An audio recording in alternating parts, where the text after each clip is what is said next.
Our God is able. Asema Mungu wetu kwa kuweza mambo yote.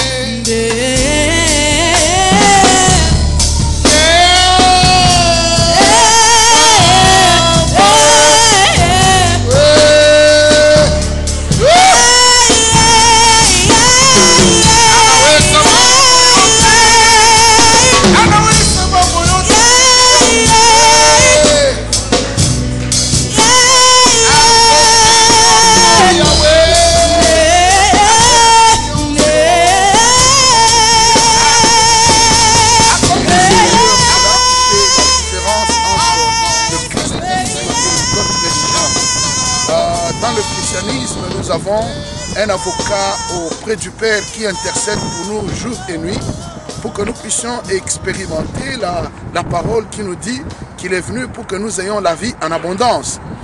Donc nous avons un Dieu qui veut que nous puissions prospérer.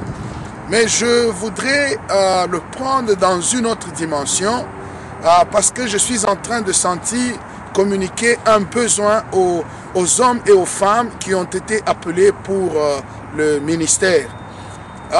Tu vois, Jésus est en train de parler avec les disciples et là, ils lui ont posé la question de savoir comment est-ce qu'il faut prier parce que Jésus est en train de partager avec eux des choses très importantes. Vous allez voir dans la première partie du verset 7 au verset 10 que Jésus est en train de démontrer que la prière, ce n'est pas un peu comme les prophètes de Baal, prononcer beaucoup de paroles, beaucoup de bruit et tout ça. Il dit ne multipliez pas des vaines paroles, par exemple. Il dit votre Père connaît déjà vos besoins avant que vous les lui demandiez. Donc lorsque nous allons à genoux pour demander au Père, Dieu connaît déjà nos besoins. Alors c'est pour dire que cela a attiré beaucoup mon attention. Quel est le besoin de Dieu? Si Dieu connaît déjà nos besoins, quel est le besoin de Dieu? Alors c'est comme ça que Jésus communique le besoin de Dieu au travers de Christ. Au travers de Christ, il parle aux disciples. Il dit voici comment vous devez prier. Dans la première partie, le prophète a insisté sur le fait que nous devons avoir l'assurance que nous avons un Père, que nous sommes en train de nous adresser à un Dieu qui nous veut du bien, notre Père, qui est aux cieux. Donc là, aux cieux, nous avons un Père. Mais laissez-moi revenir pour le peu de temps qui m'est accordé, vous parler d'une autre dimension. C'est la dimension où Jésus-Christ est en train de dire notre Père qui est aux cieux, que ton nom soit sanctifié, que ton règne vienne, que ta volonté soit faite sur la terre comme au ciel.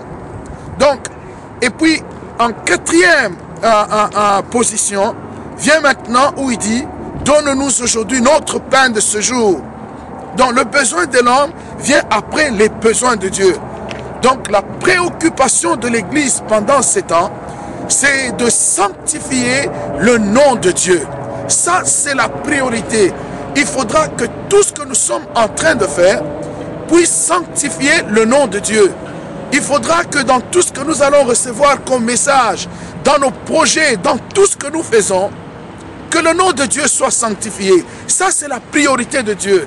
Dieu a besoin des églises, des ministères, des hommes et des femmes qui sont éparpillés à travers le monde avec la mission numéro 1 de sanctifier le nom de Dieu. Et tout au long de cette année, nous allons partager en profondeur ce que c'est sanctifier le nom de Dieu. Je vais juste donner un petit exemple.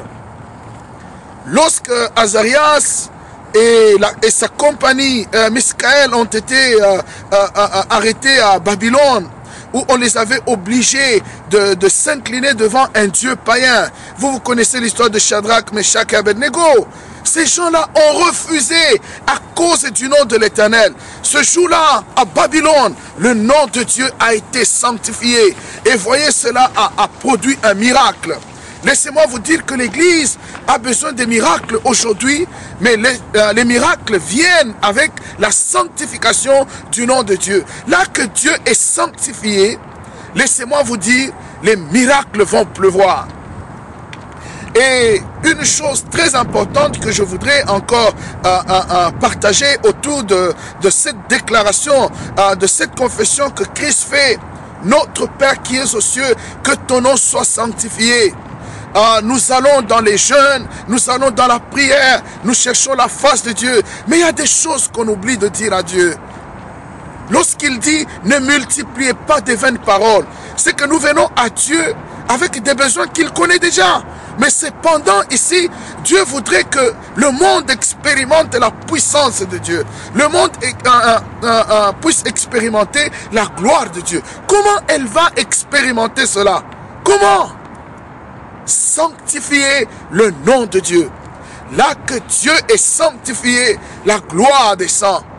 Voyez toutes nos églises, voyez tous les ministres de Dieu à travers le monde, voyez tous ces gens avec des Bibles. Si tout le monde pouvait seulement sanctifier le nom de Dieu, je vous assure qu'on vivrait les merveilles de l'église primitive. Ces choses ont disparu de l'église parce que nous ne sanctifions plus le nom de Dieu. Tout est centré sur nous. Oh Dieu, bénis-moi, bénis-moi. C'est bien. Mais Dieu connaît déjà nos besoins. Il y a un grand besoin. Si nous pouvons nous associer à Dieu et aller dire au monde et aller amener le monde à sanctifier le nom de Dieu. Tu te réveilles le matin avec la mission, avec l'objectif de sanctifier le nom de Dieu.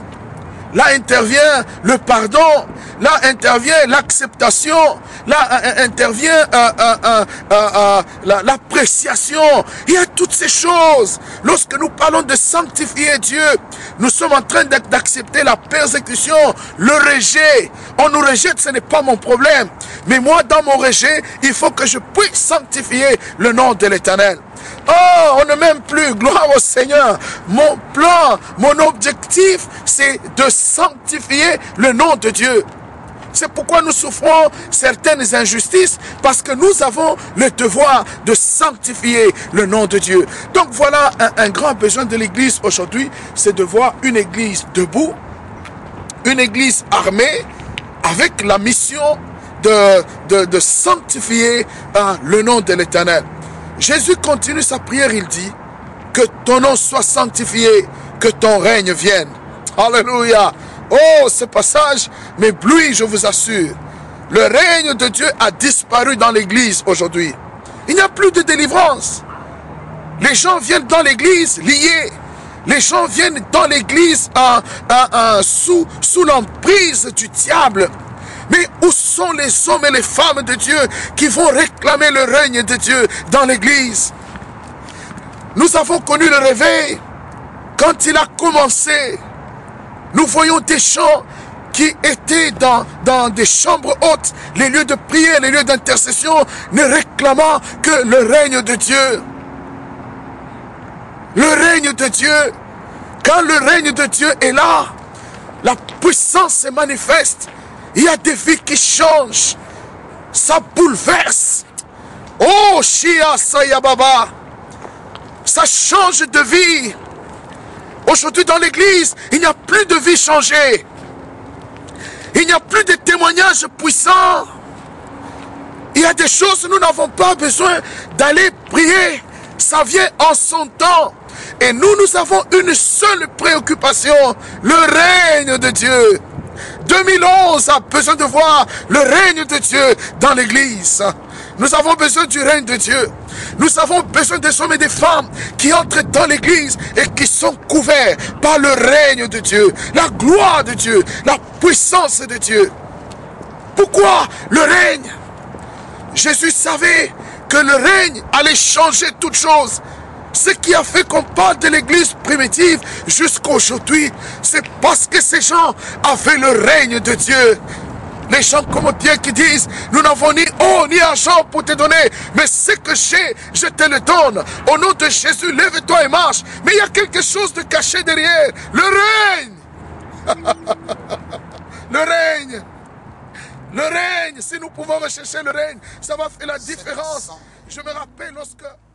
Laisse que tu élèves la vision que tu as placée en ces lieux. Laisse que ce matin tu établisses ces agents de la vision.